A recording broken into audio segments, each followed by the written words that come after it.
let me just start by saying I'm here with Vivian Kadari and Mike Niconchuk from Beyond Conflict. They are important therapeutic alliance partners for us, and they're doing amazing work around the world. So we're just here to see what you guys are up to give us the update. And as you said, it's an interesting time around migration. I'd love to hear what is going on that you're moved to address, but also all the things that you're doing, that how your programs are expanding.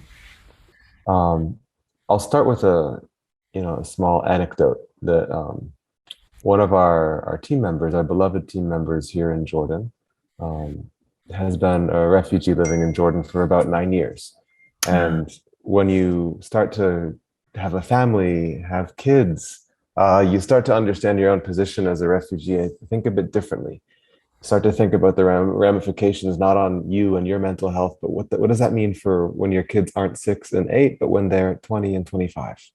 mm, As we see certain countries and regions and political solutions really slow in the Middle East and other parts of the world that are affected by conflict, I think people are starting to think, what happens next for me, for my kids, for my grandkids? And people develop a new sense of risk calculation, of desperation, and the things that folks are willing to do in search of, in Arabic, there's the istiqrar of feeling settled, mm, that folks will go to great lengths to search for that. So one of our team members over here in Jordan, did what a lot of Syrian folks have done. The president of Belarus has a contentious relationship with the European Union, and the European Union just put a bunch of sanctions on Belarus. So what did the president of Belarus do? He made it incredibly easy for Afghans and Syrians and Iraqis to get visas to Belarus. And then he said, go into Poland, go into the EU. The Polish military doesn't like that very much. So they've developed all of these deterrence tactics, including building a 2,000-kilometer barbed wire fence, of oh, sicking German gee. shepherds on folks trying to cross, of separating families at the border, et cetera. And so one of our teammates went through that sort of difficult decision and journey to migrate onward to Europe from Jordan. And, he ended up hypothermic in the woods in Poland overnight, being chased by dogs, watching families get separated. And he made it to Germany, which is what he wanted, not for himself, but for his kids and his grandkids. If he won't have a better life, he wants his kids to have a better life at least. And it's Right. really made me do a lot of thinking around what is the goal of psychosocial well-being and mental health for folks that are undergoing decades of traumas, right? Right. Everything that we developed when we think of trauma treatment rests on the assumption that it ends, that it gets better at some point. Right. So what are we trying to do when it doesn't get better? And when we can't reasonably say to clients, patients, partners, whatever, your position with them is, when the context isn't going to get safe, when the context isn't going to get better. So what does resilience look like in that context? Right. Um, and so we've been doing a lot of thinking about what are the skills that we want to equip people with? What are the skills we want to equip our community trainers and facilitators with? How do they care for themselves as all this is going on as well? Right. And we have a couple of good new partnerships. We've expanded our work pretty dramatically here in Jordan. We're working not just in refugee camps, but also in urban centers, now also with Jordanian nationals. Those communities that are hosting refugees have pretty much the same mental health profile, high levels of distress, anxiety, and depression. Over 30% of Jordan's population reports consistent feelings of depression in the communities that are hosting high numbers of refugees. So Wow. we've started our programs also implementing the field guide for barefoot psychology for Jordanians and rewriting some of the narratives and storytelling that we do to suit the profile of psychosocial distress of host populations. And importantly, we've partnered with the WHO on a really interesting new project on this platform that they're developing called Equip.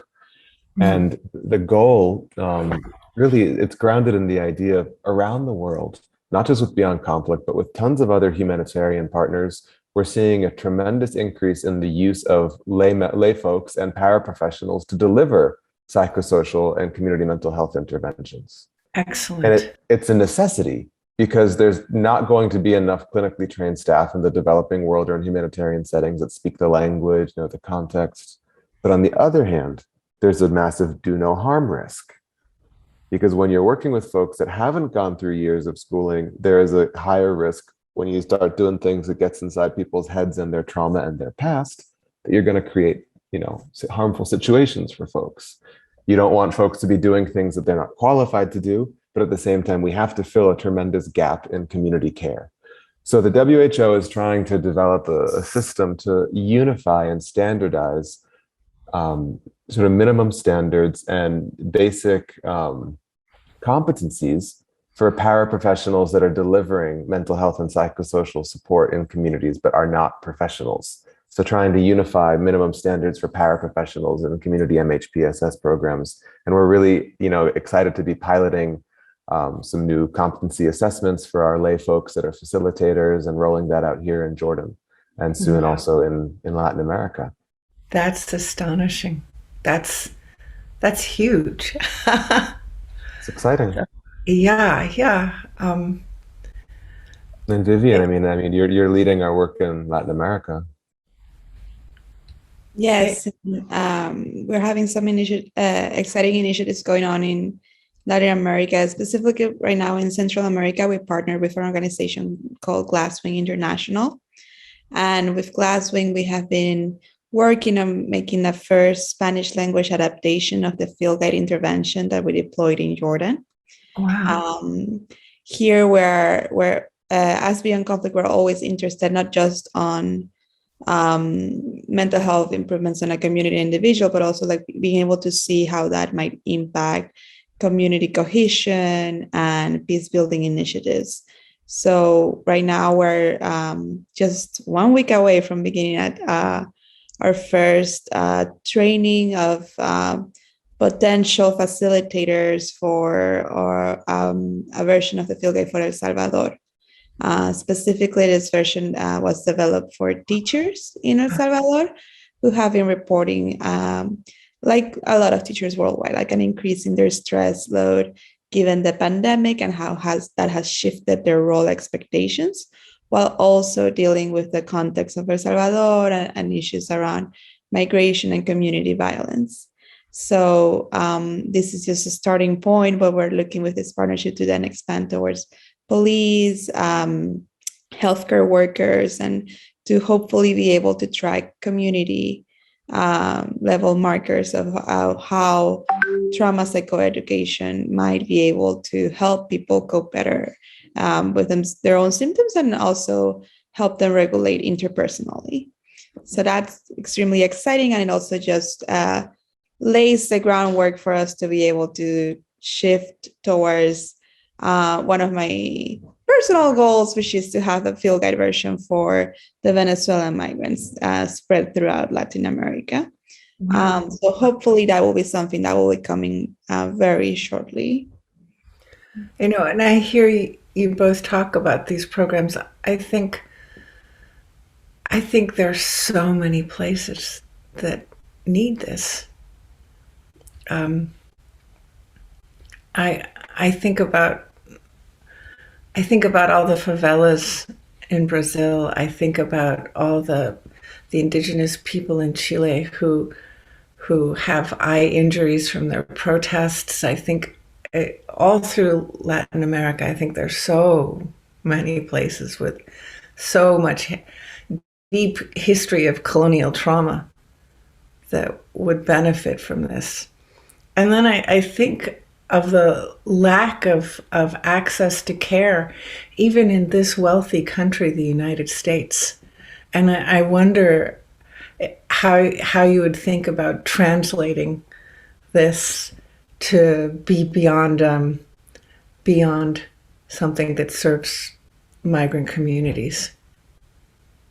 Yeah, the end game isn't exclusively to work on issues of migration. The challenge is that migration is affecting so many different communities right now, and it's migration is intertwined with the narrative of colonialism, colonial trauma, historical, intergenerational trauma.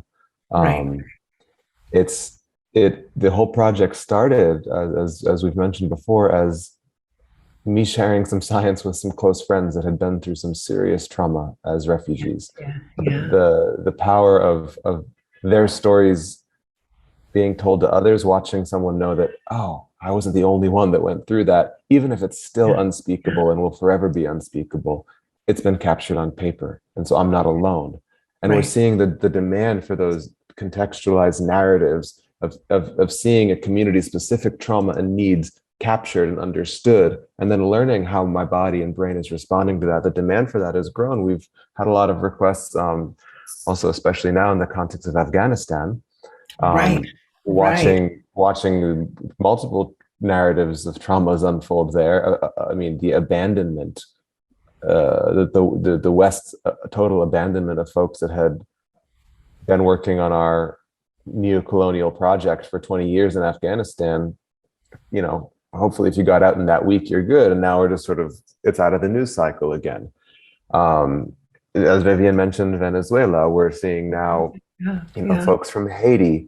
But we've noticed that this demand for understanding the effects of trauma is cutting across all sorts of different global issues and current events issues. We actually just are now part of a grant from the Department of Homeland Security of exploring what does it look like to increase trauma sensitivity and trauma psychoeducation for law enforcement and interdisciplinary teams that are working on cases of de-radicalization of individuals that have been radicalized into white supremacist violence or into neo-Nazism or other forms of um, domestic, Wow.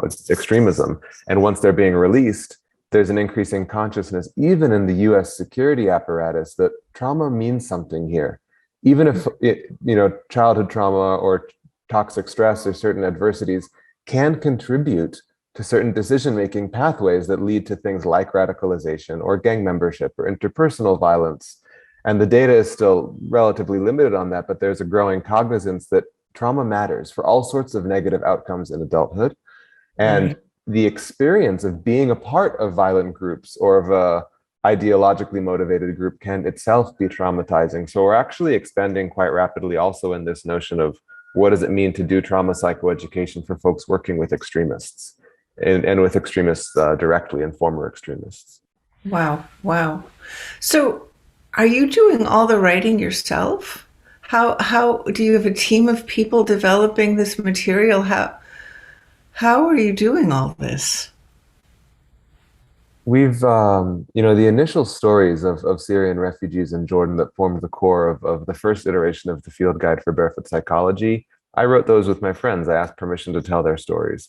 But no matter how much neuroscience or clinical psychology knowledge Vivian and I have, we're not going to know what it feels like to be a Haitian migrant at the Texas border or a teacher in El Salvador.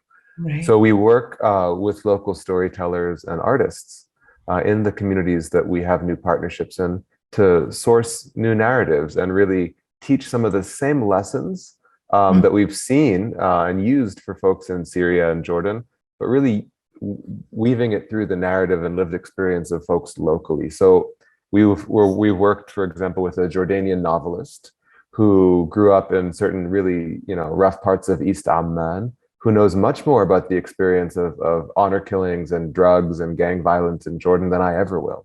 But he Mm. also understood that we put him through a short course in trauma psychoeducation, so he knows what he's writing for, what he has to teach through the Uh-huh. stories that he's writing. And a similar Right. process for El Salvador as well, where we worked with an author and interviewed several teachers and folks working in schools and school administrators to really get at what does it mean to live through chronic stress in your context. Because if the narrative that we use, the storytelling that we use, has to speak to the heart and identity of the person that's learning the psychoeducation. And this is a Right. gap we see Right. in trauma psychoed writ large because it's often very dry. It Yeah. comes in non-contextualized. It might be very, very relevant, but the packaging matters, how it's delivered. Are you in someone's heart and head already where they feel seen and heard, where that scientific information is made relevant? Right. Right.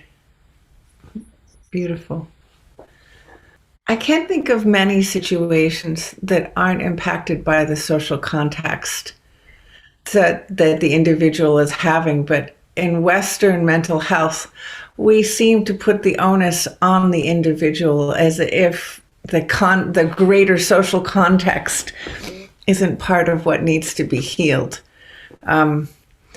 So I like And hearing. then Yeah, what position does that put mental health professionals in? I right. mean, in when I was thinking, when we were speaking a couple of weeks back with one of Vivian's former colleagues in Caracas, it's hard not to be a scientist activist or a clinician activist, right? When you're working with populations that are undergoing quite deliberate forms of oppression and trauma. Um, One thing that would make our job a lot easier is to not traumatize refugees actively, you know, to have the world be much more welcoming of migrants, migration, to increase refugee resettlement caps. So all these issues are interlinked, yet at the same time, we risk again putting the burden of responsibility on the refugee, and that's not lost on people. It's Mm. not lost on people on the receiving end of, why is it my responsibility to also regulate my emotions, to regulate how I feel? And as folks develop this higher level of consciousness around the effects of stress and trauma, there is a risk of backfire effects, but not backfire effects for the person themselves, backfire effects for the systems that are creating that trauma in the first place. Because the Uh, natural response to humiliation is anger. And mm. when you know the depth of how trauma can affect everything from your cardiovascular health to your immune system to the closest of relationships, of no longer being able to love your own children because the darkness inside is so great because of something that you endured, and knowing that that was caused by something identifiable and external, which is the hallmark of stress related disorders. There's an external cause that's identifiable. To develop that consciousness where you know something, someone, some event, some series of events, some lack of action, some inaction on the part of the world to intervene on your behalf and prevent this from happening to you, that anger, what do you do with that? And so what's going to be the position in 10 years from now when mental health practitioners are sounding the alarm bells and generating tons of data that says, look at how much our systems, our oppressive systems, are creating long-term problems in the social fabric? Governments, are they going to turn the sights on the mental health industry? Should we be quiet? Should we not talk about the effects of stress and trauma? So we're promoting science and data generation. NHS, NIH, and others are funding all sorts of new types of data that's going to reveal how much trauma is affecting our entire social fabric and social cohesion. Mm. And then what? And then what? Someone's going to have to stop traumatizing people. That's a lovely thought. And I'm just thinking there are, in my experience, in my practice, there are many, many people whose intimate family traumas don't necessarily speak to a greater social condition. And I don't know if that's ever something that comes up in your training. Do you address child abuse in the Barefoot Psychology manual? To the extent that we're looking for the story to be direct enough but big enough that people relate, we're looking for like the common denominator experience. So it's not something that we have to this point, like on the Jordanian version and El Salvador version, like spoken of explicitly. Yeah. That said, like particularly with the work with refugees, I remember when I went to Boston on Mike's like first like big meeting of brainstorming around the field guide, this idea that we do approach refugee mental health as if like everything started at the point that they become a refugee, and then that people come and become refugees and they do carry some luggage with them, and that they're already impacted by the past that either gave them some resources or actually made them more vulnerable to the situation they're facing at the moment, right? And so being able to speak to refugees and forcibly displaced people as like, we are here to teach you about yourself, not just from the starting point of when they label you and put this identity on you that you did not want in the beginning of like being forcibly displaced. And let's see how like all of lifetime is impacting body and it's impacting health, and like how, and again, like always, we want to always like include like the optimism, because again, we're working with populations that we don't want to have the adverse effect of telling people like, here, your body is permanently changed by these experiences, but nobody's here to help you about it. So like always thinking about neuroplasticity, and like, look how we're always making new connections, look how we're always learning and relearning. And the same way that we learn to protect ourselves in a given time, we can now learn to protect ourselves differently because the needs have changed. And so we do the chronic walkthrough of how the body is constantly learning, constantly changing, but not so far with our audiences, because that hasn't been a specific common denominator. We haven't explicitly delved into that. I would just add that an explanation is not a justification. Right. And for folks that are going through this journey, and when I've talked about, we have some colleagues working in Kazakhstan on trauma sensitive care and trauma recovery approaches for women and children that were part of ISIS in Syria and are being repatriated back to Kazakhstan. Wow.